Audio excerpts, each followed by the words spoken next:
off the G5 jet. I'm on my way to a brand new kit. Welcome back. Today is Saturday, June 13th, 2026. I hope everybody's had a wonderful start to the weekend. I do appreciate you spending a few minutes here over at eSIM Studios. We get an interesting topic. Not going to be too long of a show. I say that last time, and the stream was damn near an hour long, but I got stuff to do here. I got a Spurs game to watch and some other stuff, so it'll be quick. But just have basically one topic that I want to talk about. It's messed up, and I think everybody needs to be aware of this. This flew right over my head. The news of this came out in March. We're in June, so this is months ago.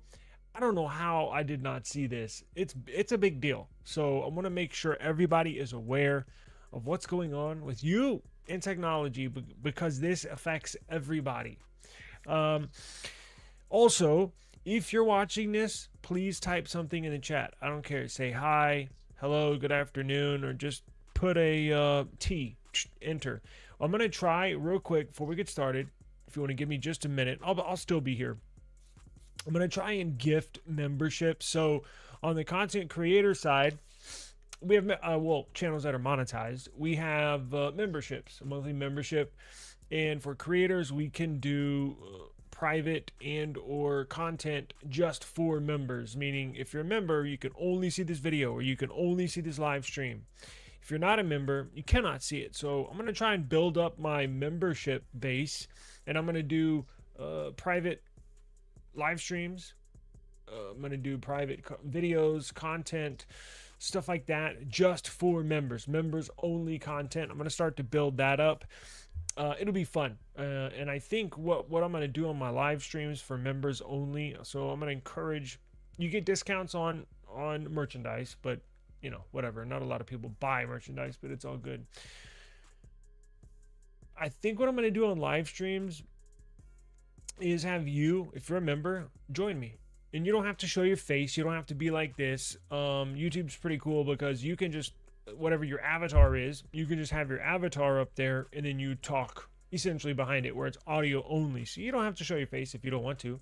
But on our members only live streams, you could join me, join us, join other members on the panel, and we can discuss whatever you want to discuss. Technology, what phone is better, this phone or that phone, what phone should you upgrade to, what is Google going to do with their Pixel, when are they going to have better processors, are they going to drop the 200 charging cycle limit, all that good stuff.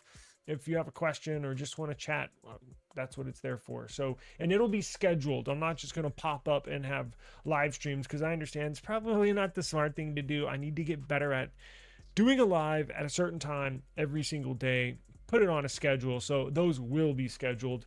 So you, if you want to join, can take off from work or take your lunch break or whatever, block that off if you want to join. So let me see, as a creator, I can gift memberships. I think from what I was looking into it, I think I can gift up to 10 memberships per month.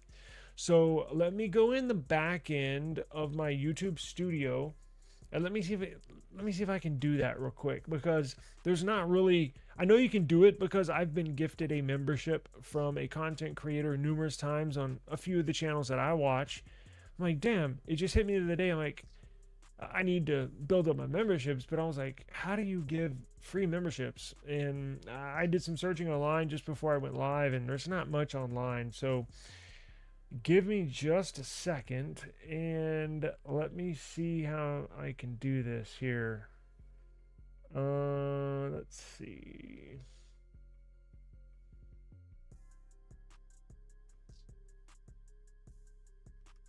Let's see.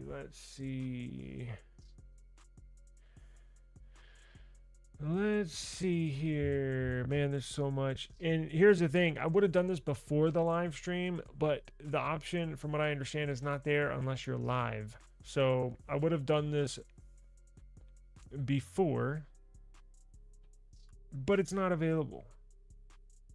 And I might, look, if I'm taking too long, because I don't want this to take forever, I might just look into it a little more and do it on the next one. But I'm going to be gifting I'm going to be gifting memberships here so we can have our members only, and then it'll be free for the first month, and then on the second month that'll be up to you. But we have I think a relatively cheap entry level membership option at, I think it's just a couple dollars a month. Let's see, but I'll make it worth your while, and I'll do members only giveaways as well. So you're definitely going to be, you're definitely going to like what I got in store. Let's see here. I wonder if I can search, but I did search. Gemini. We're about to talk about Gemini. How to gift. I already searched that. You know what? Screw it. I don't want to waste your time. I'll look into it a little more after I get off of here. Screw that. But look, join me on the next one. On the next live stream, and I should have everything together. I should have researched this a little more before going live, but I wonder if I can do it. You know what? Hang on. I wonder if I can do it in my YouTube app on my phone. So let me go to my live stream. Let me go to my... Damn. Okay. Let me see if I can gift.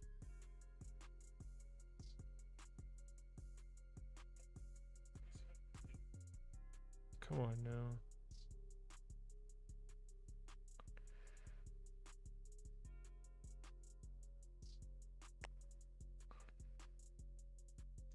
Screw it. I'll do it later. Whatever. Let me get into this because I don't want this to be long. So before we get started, I do want to let you know we do have a sponsorship that I need to discuss. Leica Mobile, good service, cheap prices. Just one out of many plans, for example, is the 18 gigs of high-speed 5G data per month. Unlimited. Damn it. Leica Mobile. 18 gigs of high-speed 5G data per month. 10 gigabytes of hotspot 5G data. Unlimited talk, unlimited text, over 100 countries around the world for only $7.50. $7.50. That is affordable. And I am EI certified, and I am eicertified.com. Now, they're a very, very special service. If you have a device or purchased a device that's been reported lost or stolen, they are the website that reverses that lost and stolen status, gets it back into clean and clear status so you can use your phone again. I am eicertified.com, link down below. Leica Mobile, a link down below in the description box. Now, what we're going to talk about, this went right over my head. Normally, I'm pretty good with keeping up with the news. I check tech news probably, I don't know, 4 or 5 times a day, right when I wake up, kind of a couple times throughout the day, and then at night as well. I did not see this, and my wife sent me this. Pretty freaking interesting, and she's pretty good on what's going on in the tech world as well. I don't know how we missed this. So let me show you, or let me tell you what I'm talking about. It's messed up. It's really, really messed up. I think it went right over our heads because they wanted it to go right over our heads. Now, what am I talking about? Well, Google Gemini. We all know Gemini Intelligence, AI. It's the big catchphrase here.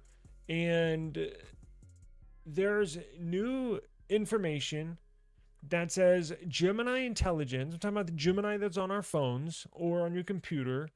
But the Gemini Intelligence moving forward requires new flagship phones.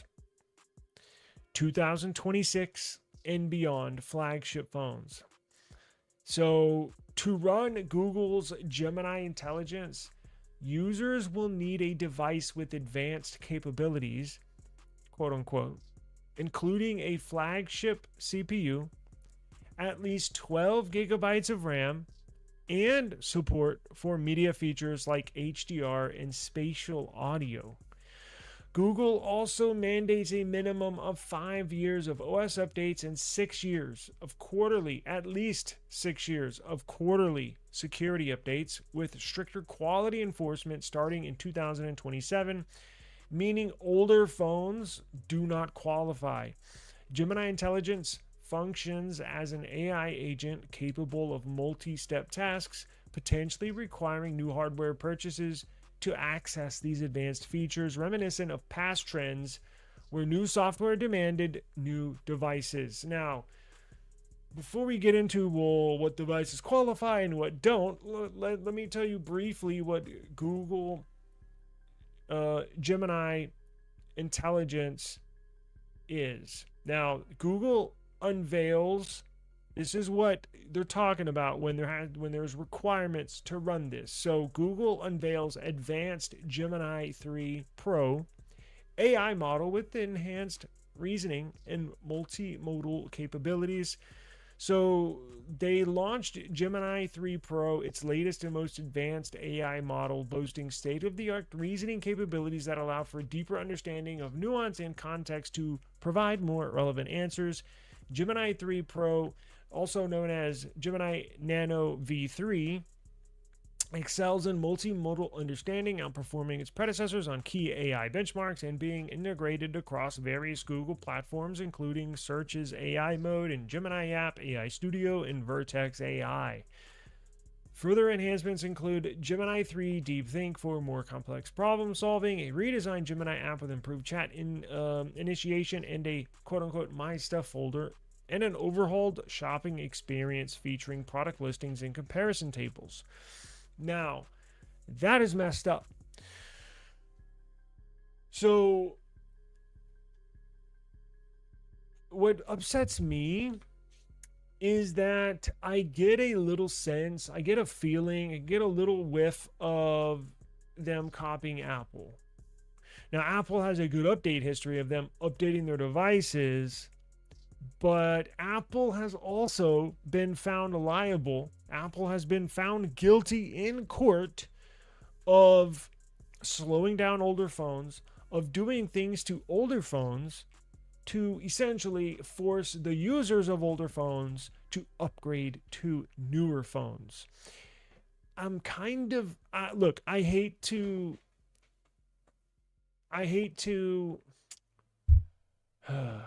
accuse Google of similar practices, but after hearing this, after reading this, I can't help but think that. Now, I know a lot of you, like myself, are like, whoop-de-freaking-do, what's the big deal? AI. I don't really use AI. I get that, but the general use of Gemini is what is the most used AI on phones. It just is. I use Gemini, not for everything I do, but for some stuff I use it. My daughter uses it. A lot of people use it. Not a whole lot, but you get the point. But for them to say to use our newest model, V3, version 3, and any model after that, version, I'm just throwing it out there, 3.5, version 4.0, version 4.5, you have to have a flagship device from 2026 moving forward. That's messed up. So they're essentially telling you an S25 Ultra, not good enough.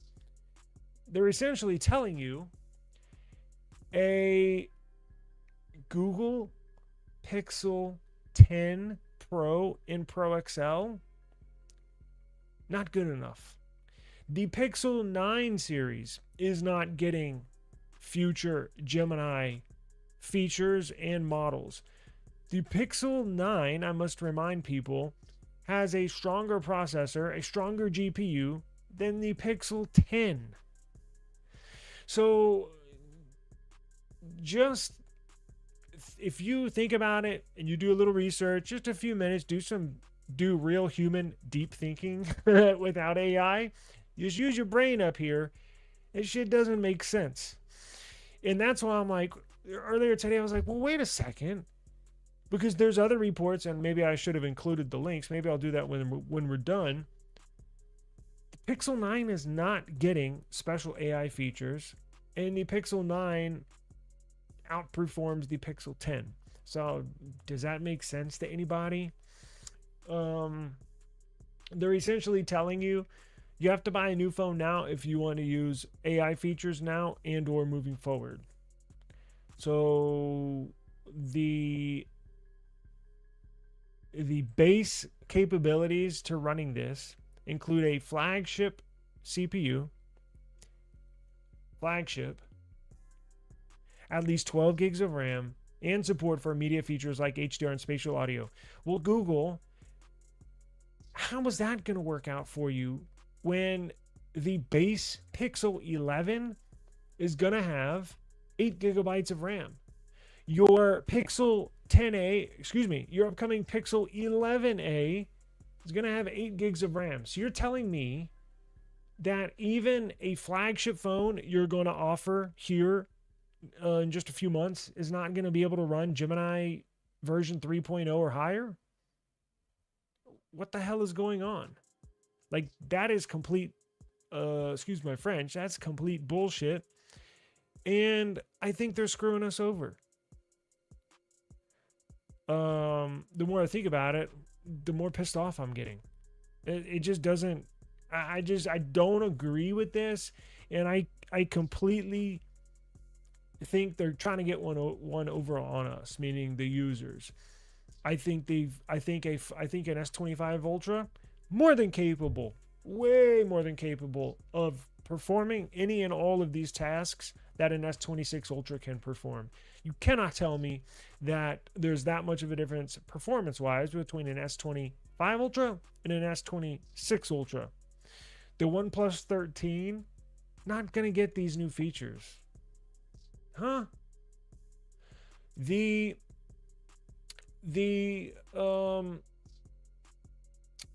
Let's see, what else would fall under? Let me share my screen so I can show you.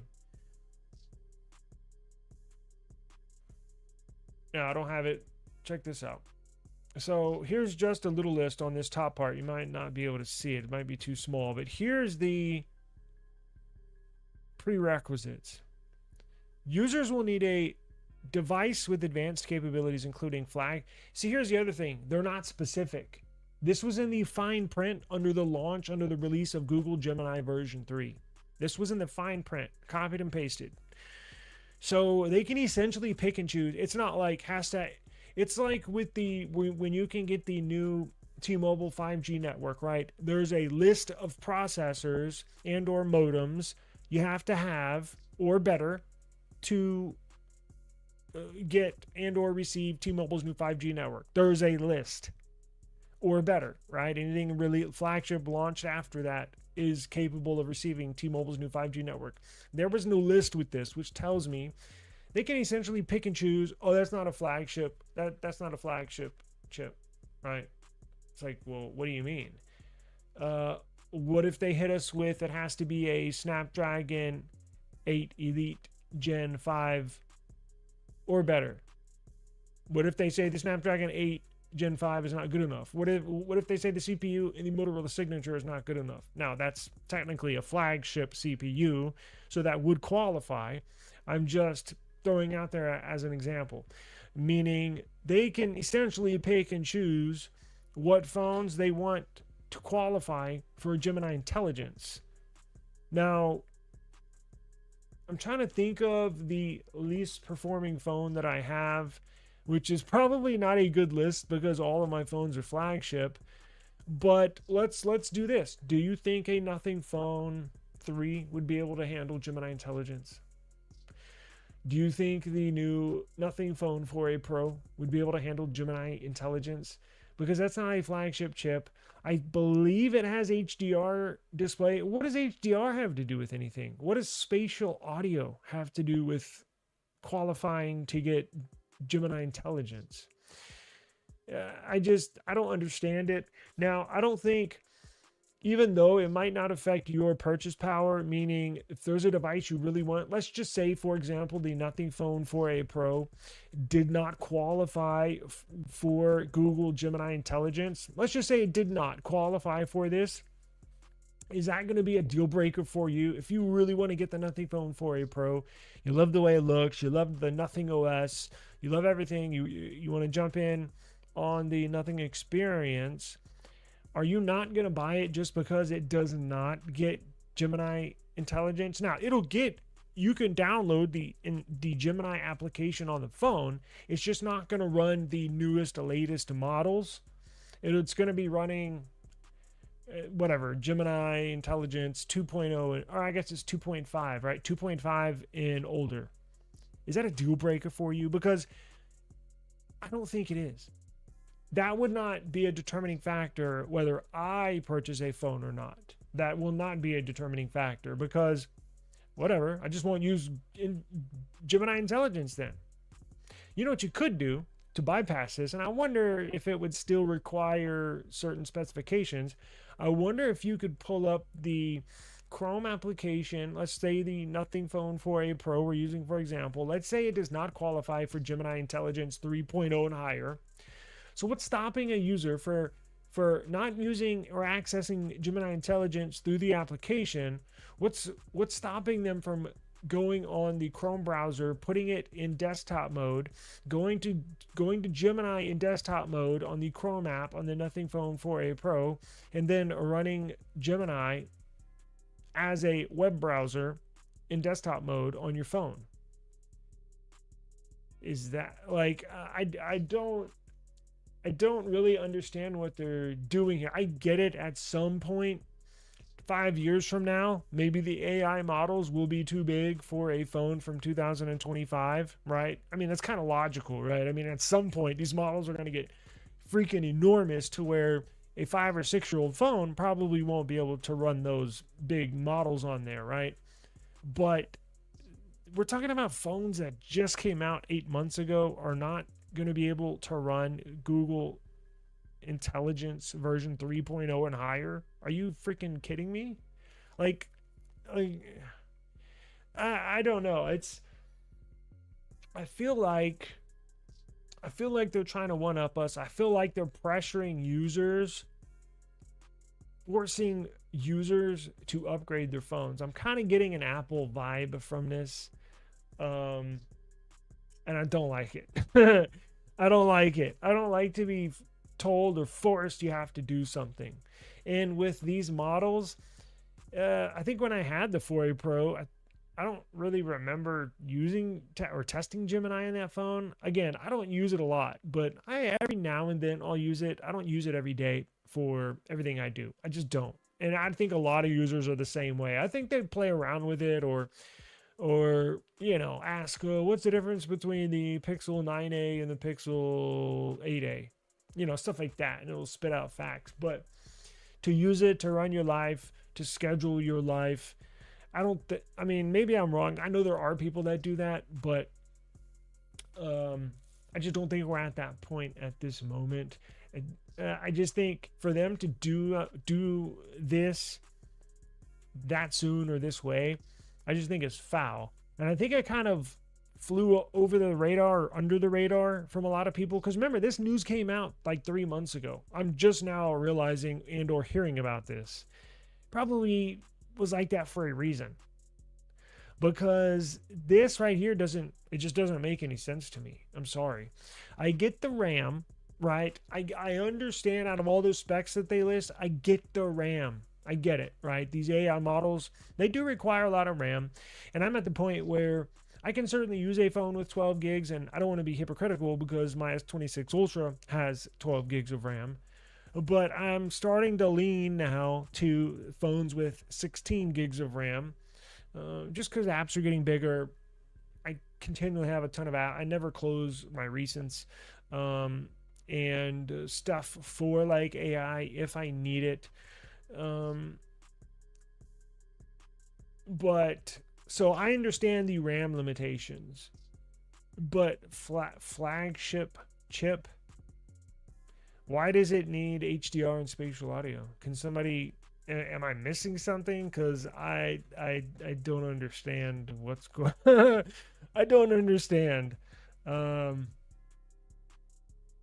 well, looks like I'm headed that way. I've been on here for 30 minutes already, and I'm not ready to log off quite yet. So, Mog King. All right, what's going on? Hey, what's going on, Bradley? Happy birthday to you, sir. I saw that on Facebook today. So happy birthday. You did get my little birthday present, so I saw that. Appreciate it. Let's see here. Hey, not much. Just chilling. Just hanging out on a Saturday, getting ready for the Spurs game. You're so done with Pixel. Oh, hang on. I'm so done with Pixel. First the battery, charging cap crap. The removal of SIM tray, now this. I was just having this discussion with my wife. Yeah, I was gonna say, as you know, but some are probably new viewers. You might not know. My wife is a huge. I'm a huge Pixel fan. She's a bigger fan than I am. She's tried every other phone, just can't really. She loves her Pixels, and she feels the most comfortable. She knows Pixel better than anybody I know on Earth. She knows the phone inside and out. And it's a big deal for me to skip a Pixel this year, but I've had enough of Pixel. Now, I'm not saying I won't ever go back to Pixel. It's just where we're at right now. I'm just not doing it. Like I just feel like we're getting shorted, and the only, I'm gonna take a stand, damn it. But yeah, I get it. Now, I came across this article, and if you do have a Pixel, did the latest Google Play services update, did that fix your battery drain bug? My wife on hers says she doesn't have the battery drain bug. Now she's over 200 charging cycles. The phone takes forever to charge. But she's been getting really, really good battery life on hers. But it takes freaking 2.5 hours to charge. Like, that's insane to me. I sent her this article, and I might post it here in the chat if I can figure out how to do that. It was, what is it on? Android. Actually, you know what? Let me pull it up and I'll show you. So there's this article I came across. My Pixel, the title was "My Pixel was charging at a crawl, but these settings finally fixed it for me." And I was like, wait a second. In this article, he never mentions the fact that about the 200 charging cycle thing. Nobody seems to be aware of this, but it's a real thing. But I went through his article, and he essentially changed one setting, and that was it. In fact, I don't even need to pull it up. Let me just tell you what he changed, because we're just wasting time here. He changed this in his settings. I think it was just an article to get clicks, to be quite honest with you, and I hate to call Android police out, but it looks not necessarily clickbait. But, and I'm sure if you're a Pixel user, you've probably changed and or looked at this setting. Let's see here. It was the disable charging optimization. I don't think it'd make that big of a difference, but that's what he said he changed, and it fixed his charging problems. Okay, whatever. Yeah, I'm done too. I'm done too. Yes, and that's what I'm pissed off about. Is that Google's gonna do the same thing. Google's gonna do this is gonna be a problem that's gonna be continually popping up. Every year or two, we're gonna see this again.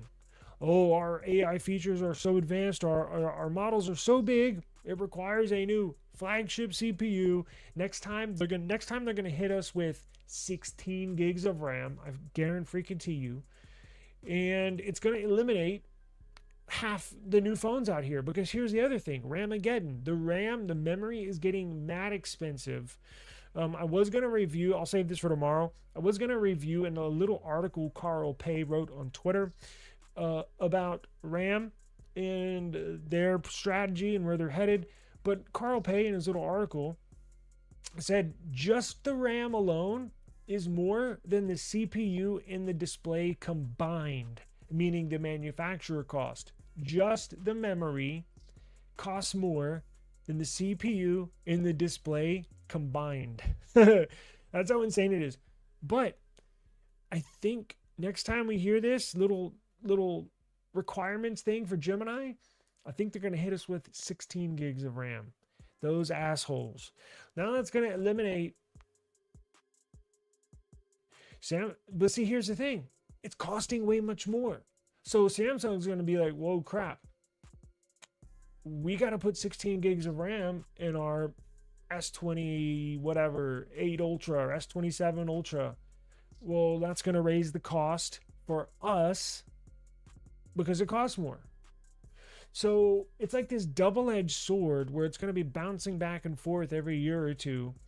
It's just going to raise the prices, and I cannot help but think they're like all in this together. Hey, why don't you say, Samsung's going to tell Google, hey Google, why don't you put out a bogus requirement to run Gemini on these phones and say, we need at least 16 gigs of RAM so we can put our 16 gigs of RAM in there. We look good because we're increasing our specs, but then we can charge the consumer more for the phone. And then Google's like, yeah, you know what? That's a good idea. And then Google's like, yeah, that's a good idea. I can help everybody sell more phones. And then everybody's happy. I can't help but think that. Now, do I think that's happening? I don't know. Maybe. At this point, I certainly wouldn't doubt it, but I think the chances of them having those discussions of somewhere along the lines, I don't know. Look, if I ran a company as big as Samsung or as big as Google, it's your job to increase revenue. That's their entire job, is to increase revenue. Now, how do you do it? Your strategy? Is it ethical? Is it moral? The ethics and morals go out the door. As long as it's not illegal, it's in the strategy, or it's in the considerations for ways to increase revenue. That's all. That's their job, is to increase revenue. When you work for a publicly traded company, you gotta hit your numbers. And I cannot help but think they're having these discussions behind the scenes. I hate to think that way, but again, we're the ones that get screwed on this.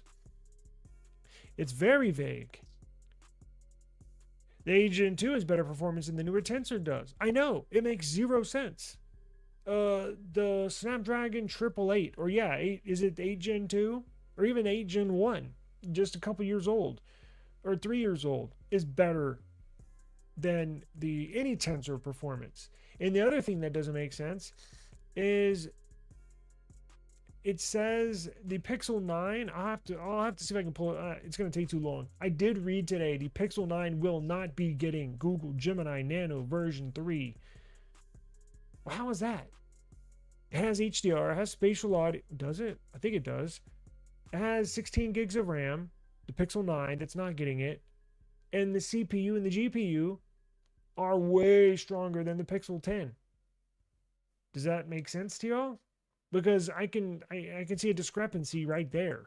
It makes zero sense, and that's why I think they're just pulling this out of their ass.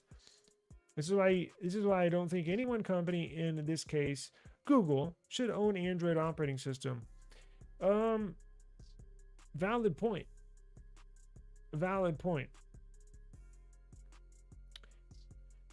I've noticed that Google is now giving you instant credit for your trade-ins like Samsung. Oh, I had no clue. Well, it's about time. Because that's, I mean, I've ordered from Google every year for the last, I don't know, 12 years, 13, 14, probably 15 years. Yeah, they've never had instant credit. That's why I used to always love ordering Samsung. They just take it off the total right off the top. Now, you got to ship your phone in, because if you don't, they'll hit you with a freaking $1,000 bill on your debit or credit card. But it makes it a lot easier just not having to pay that up front, because how Google would do it, you'd have to pay everything up front. Like if you buy a $1,500 phone, but you're trading in a $750 phone, you'd have to pay that $1,500 up front just to ship the phone to you. And then you ship your trade in, then they rebate you then they give you a $750 refund. Well, you got to have all that $1,500 up front. Samsung's the opposite, right? You buy a $1,500 phone, but you're getting $750 for your trade-in. Well, all you pay right now is $750. send us your phone. And then if you don't send it in, then they hit you with that 750. It's about time, because I've always wondered about that. I'm like, geez, Google has got more money. There's only a hand, I think 2 or 3 companies that have more money than Google. Samsung's way down on the list. Like, it's like Nvidia, Apple, and I think that's it. So I'm like, so why aren't they, well, I'm glad they're doing that. That's good news. Not that I'm going to be using it. Well, I take that back. I am, because I'm going to be getting her a new Pixel 11 Pro XL this year. But I'm glad to see them doing that. It's about time. Any difference between Pixel 9 Pro XL and the Pixel 10 Pro XL?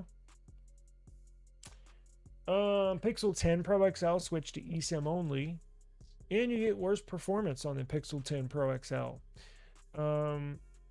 Looks the same. It does have a Exynos 5500 modem compared to the Exynos 5400 modem in the Pixel 9 series, so it does get better signal. Still doesn't get T-Mobile's new 5G network, but it does get better reception. There's some times where when I was out using my Pixel 10 Pro XL, Pixel 10 Pro, sometimes the Wi-Fi speeds on the Pixel are faster than the Samsung. But when you step outside of Wi-Fi, that's where it makes a difference. Although it is improved over the Pixel 9 series, you just can't beat a Snapdragon modem. They're flawless, almost. But other than that, eSIM, the CPU and the GPU took a step down, meaning they're not as good. Pixel 9 series blows away the Pixel 10 series in benchmarks. That's what I'm saying. There's the did they increase UFS storage? I think they did. They went up one version. They have the same Actua display, AMOLED display. Unless I'm missing something, the sensors are the same. It's pretty much the same thing, and that's how you know that they're picking and choosing. That's how you know there's not technically a hardware requirement for running this new Google Gemini Nano version 3. They're picking and choosing what phones can run this. And that's why, to me, when I was thinking about this today, it didn't make sense. Because the Pixel 9 series, the Pixel 9 Pro XL, more than capable. In fact, you can make an argument it would handle Gemini Intelligence Nano version 3 better than the Pixel 10 series. It just would. Better performance. If everything else is fairly similar, right? It just doesn't make sense. And that's why I think it's total bullshit what they're doing. And I kind of wanted to call them out today. And that's why we're having this discussion. But I wanted you to be aware. I'm not sure if you've heard this before. But again, this news came out 3 months ago. Just went right over my head. Appreciate you joining, Daniel. I got to get out of here. But before we do, let me do a giveaway. Put hashtag gift in the chat. Hashtag gift. And we'll do a giveaway real quick. And then I'm going to get out of here. And tomorrow, we're going to talk about... Tomorrow, I want to discuss Nothing because they have new earbuds coming out. They have new hardware. We have 3 announcements from Nothing. Hardware, I can't remember. I'll have to go back and look, but there is some considerable news, noteworthy news of Nothing that we'll get into. So if you want to put hashtag gift in the chat. Google figured out a way to upgrade. Yeah, unfortunately, they're taking the Apple route. Yeah, it's a no-brainer. I need to get out more and use it. In fact, I was going to do that here tomorrow during the day. Get out. I've been so busy with website stuff, but I owe it to YouTube to upload a video on that. So another one. So it's so much fun to use, and I want to let everybody know how much fun it is. Man, it's awesome. It's the best phone to buy for the money. You're using that right now as your daily? Yeah. No SIM card slot in US. That's the main difference. VR power VR GPU in the Pixel 10. Honestly, I'd probably rather have the 9. Yeah, the 9 is better as far as performance goes, and it has a physical SIM card. The Pixel 9, to be quite honest with you, Google's not going to want you to hear this. The Pixel 9 series, a Pixel 9 Pro XL, is a better move than getting a new Pixel 10 Pro XL. It just is. It has a physical SIM card slot. And we already went over all the spec difference. It's essentially the same phone with a physical SIM card slot and more power, more performance. It's a no-brainer, right? Outside the modem thing, I never had any signal or signal issues, carrier service issues on the 9 series. It's just the Pixel 10 series, the modem is slightly better, but none of them get T-Mobile's new 5G network, so it's not that big of a deal. 18 months old. Yeah. I was looking at Pixel 9 Pro XLs. I think that's a fantastic buy right now.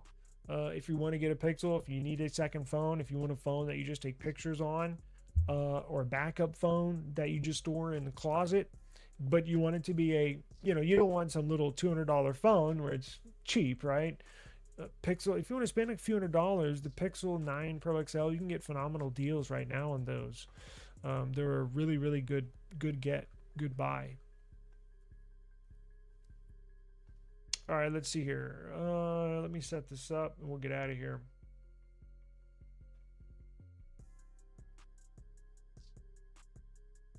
Yeah, I don't know if you saw Daniel real quick before we do this. Just to recap, Google put out, this was about 3 months ago.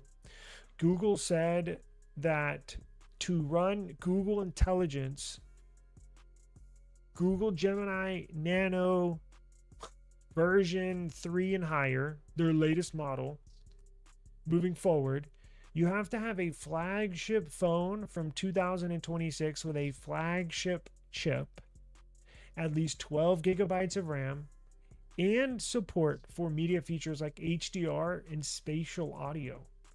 So that eliminates an enormous amount, millions, if not billions of phones. I would say hundreds of millions of phones that are fully capable of running AI on their phone. And again, this is not necessarily on-device AI because it's still using network connectivity to gather responses, to gather information. So this is not like it's all on device and, oh, I understand because it's storing a massive amount of data. If it was that route, I get it, but this is not. This is using carrier network services or Wi-Fi data, what have you, to do all help with the thinking, right? So why do you have to have a flagship chip? Why do you have to have a flagship phone from 2026 or newer? Why do you have to have 12 gigs of RAM? I kind of get that, but still, that eliminates the Pixel A series right off the bat. That eliminates the base Pixel 11 series. Their flagship phone, coming out in a few months, is only going to have 8 gigabytes of RAM. So you're just telling me that your flagship phone is just not going to, is not suitable for running your latest model? Are you freaking kidding me? It just doesn't make sense. The more you think about it, you're like, well, something fishy going on here.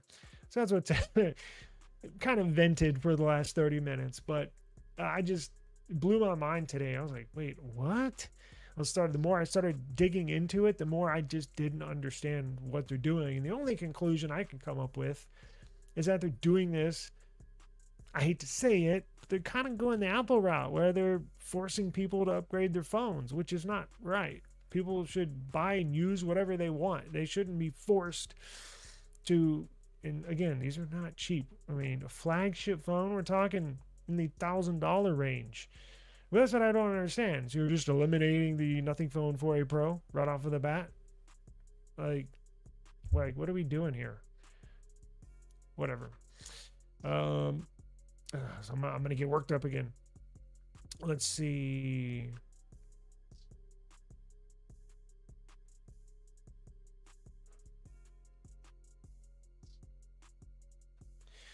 Let's see. Everybody. Hashtag gift.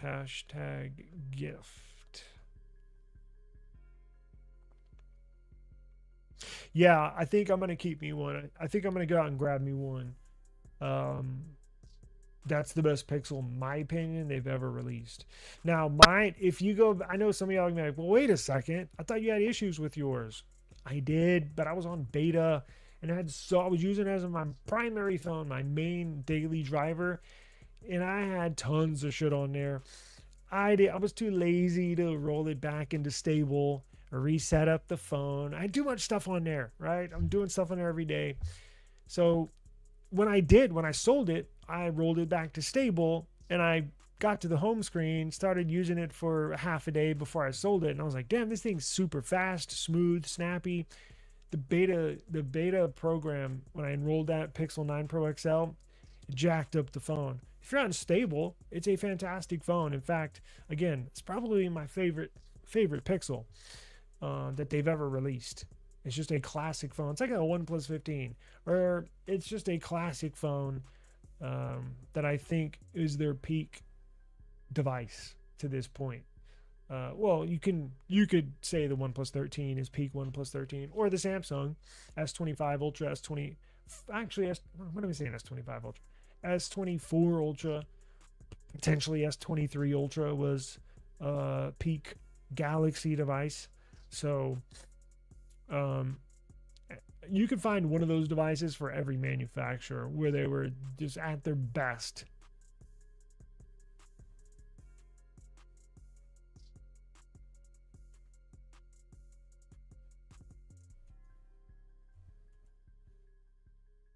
Are y'all ready? All right, I gotta get out of here. Let's go.